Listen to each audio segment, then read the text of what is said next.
ওর জন্য এসে খড় এনেছি, অনন্তর নিয়েছি। এবার খেতে নেবো, কড়াই খেতে নেবো।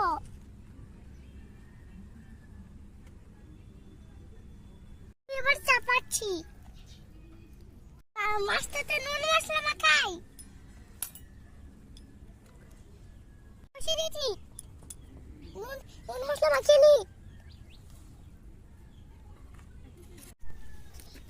এবার কড়াই মাছটি দিয়েছি, তৈরি।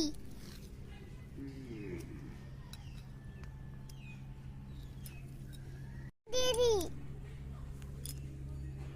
শুরু করি। তৈরি।